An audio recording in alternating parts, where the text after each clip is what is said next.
When are the Indiana Pacers going to make the playoffs next? It's been a 2-year drought that will end at some point. We're going to cut into all that today. What will it take? What new players could be around? What improvement is needed? We'll get to the bottom of it today on the Locked On Pacers podcast. You are Locked On Pacers, your daily Indiana Pacers podcast. Part of the Locked On Podcast Network, your team every day.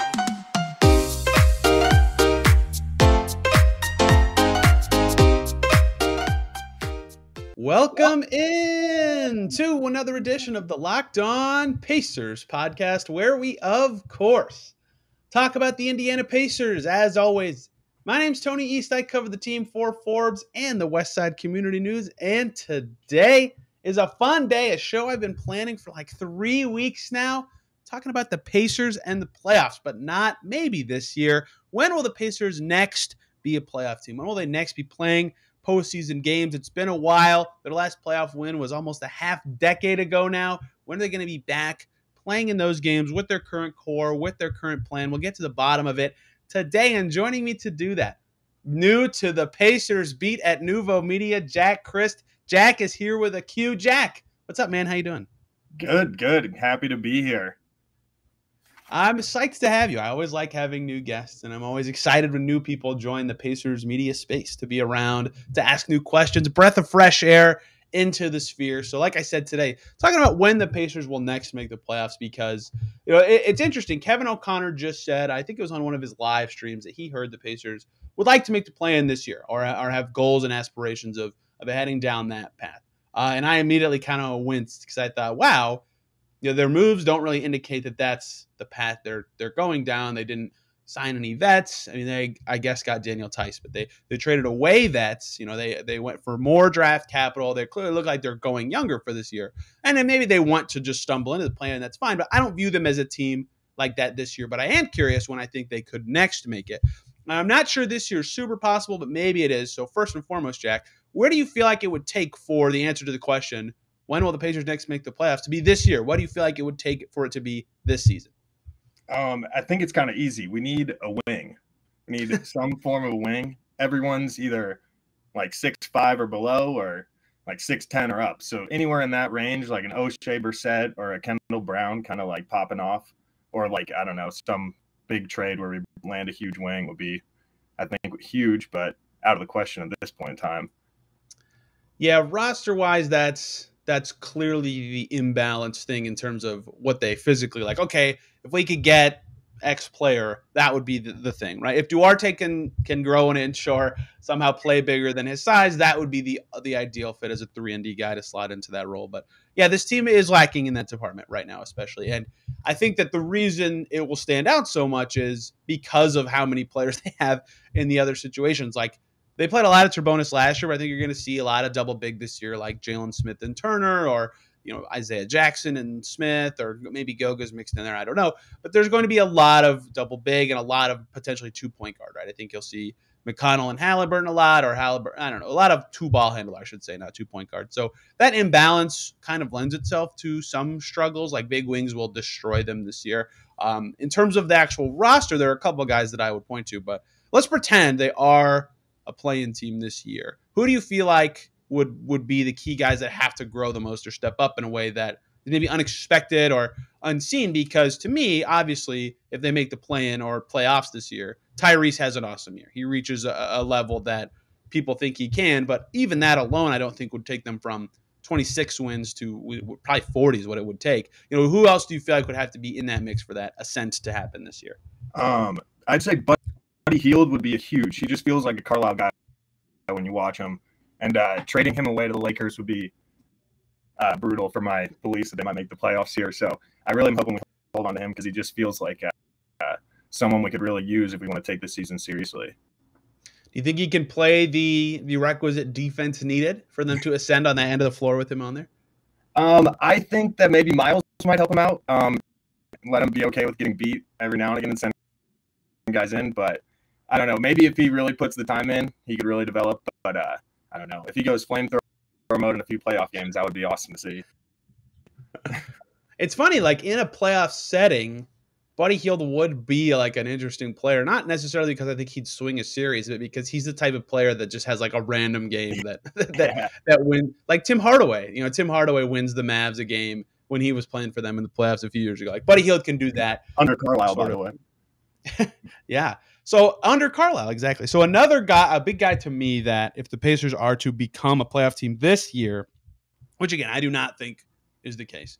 But if they are a team that maybe they make 10th seed play in and make some noise, one, I think a key guy to me is going to be Jalen Smith because, they haven't had a 4 at all, in years that can traditionally play the role. He still isn't a traditional 4, but if he truly is a guy who can be 37% from deep, put it on the floor a little bit, make some plays, they'd really have like 48 minutes of Smith plus Brissett at the 4. That would be solid. And that would be an upgrade for this team. They'd also have a stretch 4 for the first time in forever.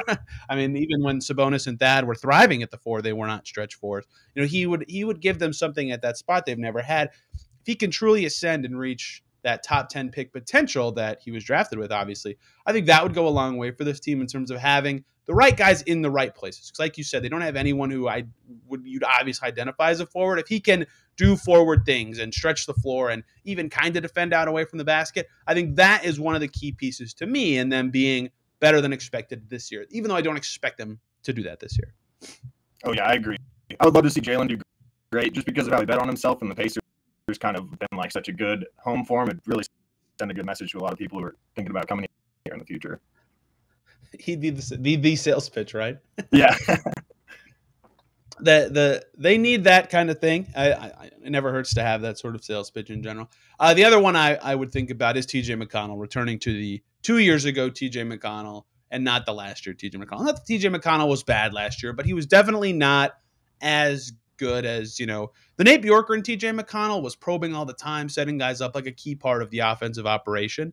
And last year, if you remember, that one of their best stretches of the season, I think they recovered to 14-16 after these games. McConnell had 3 games, one in Sacramento, one in Utah, Denver, and then a good home game where he was like one of their best players, right? He was killing it. He had a game winner in that stretch against the Kings. Like he was playing very well. Lo and behold, the Pacers were also playing well. Like good ball handler play is very important. And I don't think he was bad last year, but I do think as he tried to play shooter a little more and play with other ball handlers, he wasn't as good.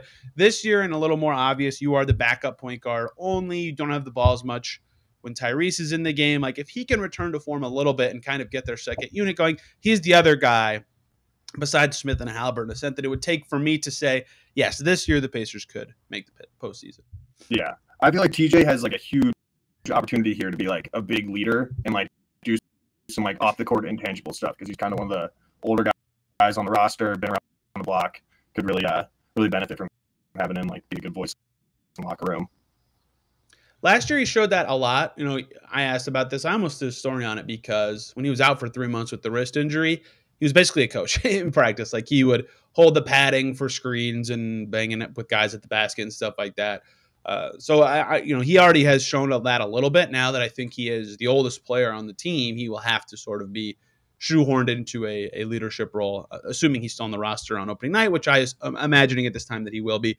I think that's a good role for him and a good spot for him. Anybody beyond the guys that we've already said that you feel like, if they took a jump this year or they would need to take a jump this year for the Pacers, we're going to dream of playing a meaningful game this year. Yeah. I don't know. I think one of the rookies would be huge if like Benedict Mathurin just felt like being like Evan Mobley kind of rookie. That'd be huge for us. I'm really interested in Nesmith because I've really never watched him on the Celtics. I don't know if he got a ton of playing time there, so it'd be interesting if he took a step because that would be very unexpected by me for sure. Yeah, either of them would be like, I usually project rookies to be bad. I said that a lot about Duarte last year, and then he wasn't. He wasn't bad, so that obviously blew up in my face a little bit. But yeah, if Mathurin can give them positive minutes especially on both ends, that would give them a two-headed monster in the backcourt. That would make them very good. And Nesmith is interesting because, I don't know how much he'll play. There's kind of a logjam at the spots he would be out there. I do think he will be in their rotation, at least to some extent, when the season opens. If he can be the shooter, it looked like he would be at Vandy, over 50% on a ton of attempts. Yeah, oh yeah, he'd be a huge swing factor for them. Or if he can be a defender, either one. He's just wing sized. If he can either defend threes or shoot, that would be big for their swing and value. But I don't view this season as the year I think the Pacers will make the playoffs. And we haven't even really discussed the question, the thesis of today's show. But I will just ask you straight up, Jack, what year do you feel like, given the current pieces on the roster and the growth path of this team, is the most likely year for this team to return to playing a game that has playoff implications, play-in, playoffs, whatever? So I love the Pacers, and I'm not a fan of logic. So I'm going to say this year. I'm going to there we go. Ride my fandom. I think I was looking at last year's Bleacher Report for like the win projection, and it was funny because Cleveland, they had it like 25 and 57, and they had Pacers at like 44 and 38, and then it like inversed. It was like the exact opposite. So I think it's pretty interesting. Like some young teams might just like snag the opportunity, and some other teams that have some might fall back. But this East is looking pretty loaded, so our hands will definitely be full. Let's take one little break for a message from the NHTSA. Are you one of those people who thinks it's okay to drive stoned? What's the worst that can happen? You end up driving below the speed limit? No big deal, right? Wrong. The truth is your reaction time's slow way down when you're high. Not only do you put yourself in danger, but everyone around you. Talk about a buzzkill. Stop kidding yourself. It's not okay to drive high. If you've been using marijuana in any form, do not get behind the wheel. If you feel different, you drive different. Drive high, get a DUI. There's one team every year that just blows expectations out of the water. It was the Pacers 5 years ago. In the Depot first season, it was the Cavs last year. It was the Kings a couple years ago with Dave Yeager. It was the Knicks 2 years ago. Like, it's always somebody who is much better than everybody thinks. I suppose it could be the Pacers this year. They do have pieces in place that are good. This year feels unlikely to me for a lot of reasons. One being that they just have a lot of young pieces who haven't played together a lot. Whereas the Cavs this year, and the Cavs are fascinating. I almost did a story on this too. You've actually unintentionally referenced two things that I almost heard about. Nice. They were 13th in the East 2 years ago, right? And the Pacers were 13th in the East last year. And they got up into almost the playoffs this past year. Obviously, the Pacers know the Cavs didn't make the playoffs, but they were right there, right? That ascent is possible in 1 year. The Cavs did it. The difference I would have in their ascent is, they had Garland for a couple of years. Obviously, Moby's a new inclusion, but they had Garland for a couple of years. They had Allen for over a year. They had Kevin Love for forever. Like, a lot of their core stuff that turned out to be pretty good for them last year was mostly stuff they've had for a while. And that's something I think is true for the Pacers as well. And like the Knicks ascent too, Randall had been there around for a few years. A lot of their pieces had been there for at least a year or two. Halliburton has been with the Pacers for 6 months. Like those kind of things matter to me in terms of the timing. Even the Kings ascent was in Fox's second year, third year. So, and the Kings ascent didn't even end in anything impressive, but they were the surprise team that year. All this to say, yeah, I see how it could be this year. They have a coach who knows how to do it. They've got a potentially very good point guard. They have decent shooters and vets. Like, they have youthful stuff that can be really aggressive and honestly play a little bit like Nate Bjorkgren wanted them to play in terms of aggression. And when I talked to Goga Batadze earlier this month, he thought they would play aggressive. I'm rambling. All this to say, I get how it could be this year. I get how they fit the blueprint of the teams that have exceeded that expectation. I just don't think they've been together with the core that they have long enough for that to happen. Does that make sense? Yeah, and that's pretty typical Pacer fashion. They love letting the core sit together, so a little bit of a longer path would make a lot of sense, and I think I could easily get behind that. You know what team blows up that theory that I just said? 2017 Pacers, who came in with a new point guard in Darren Collison and a new shooting guard in Victor Oladipo, and had Sabonis coming off the bench for the first time, and Bojan Bogdanovic was a new starter. And hey, look, it clicked perfectly, and they made the postseason. Yeah. So maybe we should theory isn't that young. That would help us out. That's right. Yeah, he's a good kind of piece. But the other difference is too, like the Cavs were signing not vets, but they were bringing in experienced players last year, as were the Knicks, as were the Pacers at that time, whereas this year's Pacers are not doing that. I don't think this year is my answer for the postseason. I get how it could happen. We talked about a lot of it in the opening segment here, but to me this year, even if I think they'll win more games than last year. I did a whole show on the schedule. I don't think they'll win. I think they'll win, 25-30, which is not a playoff team, but I think they have the pieces to make it next year a possibility. Like Halliburton for a full year with Duarte, that growth will be important. Whatever they get in a potential Turner or Hield deal. That will be important. Another high draft pick, a full year of growth for Mathurin. All those things converging make me think 2024 is possible. At that time, a lot of the stuff I've talked about with Haliburton and comparisons to past players with his stats suggest he could be an all-star by that point. If all those, that's a lot of stuff I just said, but if all those things are true and none of them are unreasonable at all, yeah, I think they could be a playoff team at that time. The East will finally have descending teams at that point. The Nets should be totally different. For example, Jimmy Butler will be 36 at that time. For example, there will be a different East. Who knows what's going to happen with DeRozan and aging, and the Wizards will eventually not be in the way. There's a lot of teams that, in theory, could fall back at that stage and allow the Pacers to get in there. This year, I just don't see enough of that stuff coming together. But next year, I think it's possible. And 2 years from now, maybe not expect. I wouldn't. I don't want to put expectations on a young team, but 2 years from now, 2024, 25, I definitely think they would have good enough players and talent by then, whatever draft pick they have next year, plus 2 extra ones, Mathurin's growth by then. If they're not in the playoffs by 2025, I would almost view that as a disappointment given the pieces they have now. Oh yeah. That would be definitely 2025 and no playoffs. What, if we're already at a decade with no playoff wins and we have to add like 3 more years, that'd be rough. I don't know. That would be close to a decade. Wow, I didn't even think about that. Can I tell you a stat I just saw that blew my mind? Yeah, let's hear about playing in playoff games. Doesn't it feel like the Thunder have been tanking for forever, for a very long time? Yeah. They have played in a playoff game more recently than the Pacers, because in the bubble season with Chris Paul, they went to 7 games in the first round with Houston, and the Pacers got swept. So by about 5 days, the Thunder have played in a playoff game more recently than the Pacers, and they immediately said, "Screw this," and traded everything, Chris Paul, everybody, and now I've on this crazy rebuild. Paul George as well was a part of that. Obviously, they had Shea. All this to say, it can change very quickly for any team. But yeah, I thought that stat was interesting and kind of reveals how time will view the league. Like if the Pacers already, it kind of feels like they haven't been in the playoffs for a while. It's only been 2 years. If it's really 2024 before their next postseason, or 2025 even, which is only 2 seasons from now, that doesn't sound far away. But if it really is that far away, like it's going to feel very long for fans, and I wonder how much that will impact steps along the way. But I don't think that is anything beyond that. So what, you talked about wings earlier. What do you feel like has to happen as a team, as young players grow, and as additions?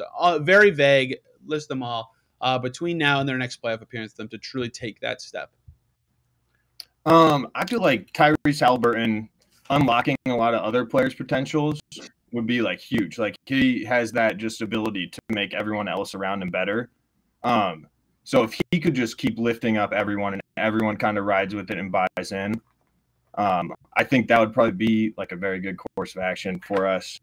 If we want to keep it really vague, I don't know if we just get a chip on our shoulder and want to use some random sport euphemisms, go with that too. Nobody believes in them, right? No one. But we could all just be some gym rats and some just stay in the gym all day. Maybe that'll pay off. Yeah, so a lot of the stuff that we said for this season would have to happen for me to think they have a chance this year. To me, is like not a must, but pretty close for even 2024, right? And if it's not Jalen Smith, like any power forward who can play starter level has to be playing for the Pacers for them to reach the postseason at some point, right? If that's Smith, if that's he doesn't click at the 4 and they sign a different 4 and he plays the 5, that's fine, but that would be a year from now, right? Or if that's Mathurin being like you said, if Mathurin is truly good or impactful, that would be, a year or 2 from now. That's another one that makes sense to me. And the big one's a wing, right? Do they draft one? Do they sign one? Whatever it is, do they finally have a wing on their team to plug in minutes? Because if you have a good 4, if you have a good rookie, it doesn't matter if Mathurin's an all-star, if he's just a good player, and Haliburton's as good as it seems like he will be, boom, you have a team. Duarte fits in there fine. You have other young players in the mix, and there's a chance that like when Benyama or Scoot Henderson's a name that we're mentioning on this path as well. I don't want to get the cart in front of the horse here, but just vaguely speaking, I feel like those are the pieces that are needed, and they might have a lot of those internally, but that is the steps that are needed to me in general, and maybe a little bit of reinvention towards, the more, not more common. I don't know how to describe this. Like they've been a too big team as kind of their identity for the last couple of years. Brogdon was oftentimes their best player, even though Sabonis was most of the time. they kind of played an identity that was based on post stuff, based on handoffs, screen stuff like that. Now with Halliburton, they'll kind of have to reinvent who they are. And if reinventing takes them to being, one of the playing more like other NBA teams that have, a lot of Steph Curry, John Morant, Trae Young, a lot of these teams have these dominant guards. If they play more like those teams, that is another little factor to me as well. Yeah.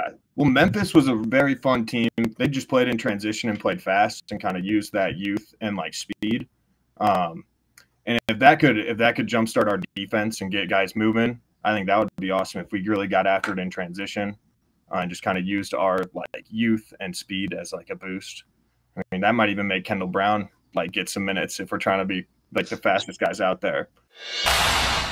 Yeah, Tyrese is very good in transition. Kendall is super fast. Like that makes sense to me. And part of what made it so effective for the Grizzlies is, well, first of all, they had a ton of youth that can play that way. They played the possession number game. I think I've talked about this super dorky thing on this show several times, but like a lot of teams in the points per possession calculation, that's how you win a game. You have more points per possession over all the possessions. Most teams try to maximize the points part of it. Like, let's make every possession as efficient as possible. The Grizzlies are like, F that. We're going to have as many possessions as possible. Ton of offensive rebounds, tons of steals, and all that kind of stuff. I think that strategy can behoove the Pacers given what they have now, right? They have good transition players that with extra added possessions in that way would make sense. They have enough, not a lot, but enough shooters that being an offensive rebounding team would have some value. The problem is they don't have good offensive rebounders. So perhaps that's another thing to add into their equation for when they next make the playoffs is they need a guy who can be an offensive rebound menace to play that style. I don't think they have to lean in on that too much, but to truly be the Grizzlies, I think they need a little bit more shift towards possession basketball, which is possible given the roster that they have. I just don't know that they have all the pieces to get quite to Memphis' level. Yeah. An identity for this team would be huge so that we know what to plug and play and where to go in the future. Because like we have like 3 draft picks, so we could really kind of mess around with this draft coming up here, kind of plug in what we need to. So I guess an identity would be huge. I like fast and fun basketball, so I would lean to that. But whatever gets wins, I'd be for. Rick Carlisle seems to agree with you because when we were talking to him at, I can't remember which presser this was, if this was Jalen's or the draft guys, but he said, talking about this team and being athletic, he said, we're not going to be last in dunks anymore.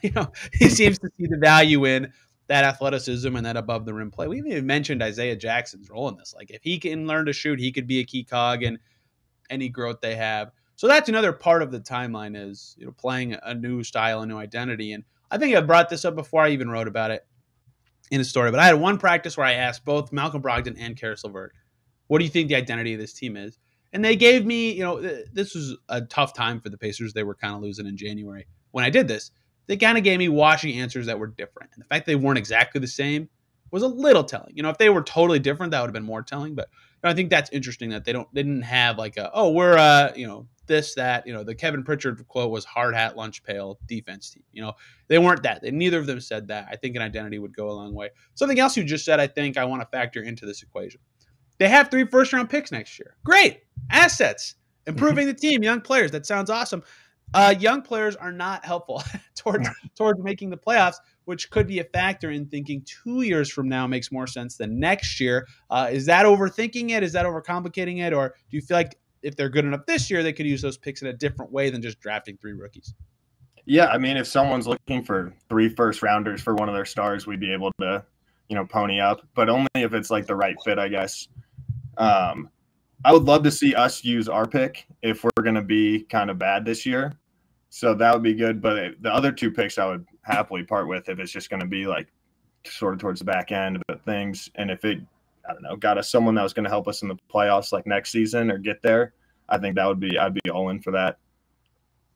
Yeah, ironically, another name you mentioned earlier, Thad Young, they traded the 20th pick for him a couple years ago. Ironically, the pick became LeVert. If the Cavs pick ends up around there and the Celtics pick's even later than that, like those are the level of players you can expect as immediate contributors for that sort of pick. If they're good enough, like if they're sniffing the plan this year or they even reach it, I think that kind of thing would make a lot of sense to add that level of player with your first instead of using it. Because they do have, already a dozen players 25 and under on this team. It's not like they have a ton of room to add young talent to this team. Like they could fill out a whole rotation of 26 and unders if you play Nembhard over McConnell and then just give Buddy's minutes to Neesmith. Like, boom, you did it. You have a young team playing every single minute of your roster. It's hard to fit in a ton more of those guys. At some point, you have to be fitting in those better players. So on their timeline, on their quest to make the playoffs, at some point that calculus has to change. And maybe it's rushing it to say trade those picks next year. But again, they haven't made it in 2 years as is. They did play 2 play-in games like in the Bjorkgren year, which doesn't feel that long ago. You know, that was May of 2021. It's not that long ago that they were in a sort of meaningful position, but it will feel long ago, I think, pretty quickly, and that's why maybe that would change the calculus of that draft. Yeah, and I think that this draft this year was a little bit like top heavy, and they're hyping up this new draft with the French guy who I always mispronounce his name. And that would be awesome to get him. But I hate just like throwing all of our chips into the lotto ball, just hoping to get number one, because I don't know. We don't always have the best luck, so I don't want to put all of our eggs in that basket. It's also just a non-sporting way of thinking to me. Like it's not why you like sports. You know, yes, ping pong balls, the lottery. Let's go. Yeah. So someone gives you $100, Jack, and they say, okay, you have to bet on the year you next year the Indiana Pacers play a playoff game. What are you putting it on? Buddy Hield first basket. Okay, fair. I think the year I would put the money on would be 20. I misunderstood. I get why you just said that. My betting account or something. Yes, you can do any Pacers bet. No, if you could do the year of the playoff bet, I think I would do 2025. I think they'd be good enough in 2024, but the East will still be kind of good. They can be in the play-in mix that year, but I think 2025, certainly I think this roster is talented enough. They'll have the right people in place to be a playoff team that year. I'm gonna keep the $100 on this season. Wow, that is wild. I like the long odds. I like the. You think like top 6 seed or squeaking in through the play-in this year? Squeaking in through the play-in, but I don't know. I'm gonna say 60 wins. Just 60 wins. 60 win Pacers. Here we go. Your $100 is gone, so that was and gone, and it's gone. I'll be curious what other people think about this discussion. I'd be curious to ask the Pacers what they kind of feel about it, because of what Kevin O'Connor, like I mentioned at the beginning, of what Kevin O'Connor is saying about their pursuit of the play-in this year is true. I think they would expect it to be this year or next year, but a lot of the talent and the situation that they're in doesn't necessarily dictate that. What do you feel like we missed in this discussion? Anything at all? I have a hard time thinking like Carlisle would want to lose. I think he would want to be in the playoffs now. But that's about all I got to add. I think Carlisle would want to win. Winning coach likes winning, has the playoff experience. I'd be curious how he would coach this team in a postseason setting, how he would adjust with Tyrese and co in that setting. And I would look forward to seeing Rick Carlisle coach this team in the playoffs for the first time in 2 decades. That'd be a kind of fun full circle story. Jack, last thing here. Curveball, because I didn't tell you this question was coming. Since you're on the beat now, you'll be in the rooms asking the questions. What can you tell people about yourself and your infatuation with the game of basketball? I was always interested in basketball, but always the shortest kid. So I just like playing with heart and hustle. And I fell in love with the Reggie Miller Pacers and just haven't stopped ever since. So I think Pacers basketball is just one of the biggest things in my life. So I'm just happy to be here and just love this. It's always fun to have new voices on the beat. And when Seth is in your seat, of course, I like chatting with him. But it'll be fun to have more people there asking questions in the pressers. You can follow Jack on Twitter at _Jack, but not spelled Jack as you know Jack to be spelled. It is JHAQ in that setting. Thank you guys a ton for listening to the show. If you would like to tell me, or Jack, on Twitter, when you think the Pacers will next make the playoffs, please do so. He's at, like I said, _Jack. I am at TEastNBA. Or comment on YouTube if you're watching there, where you can see our lovely faces as we go on.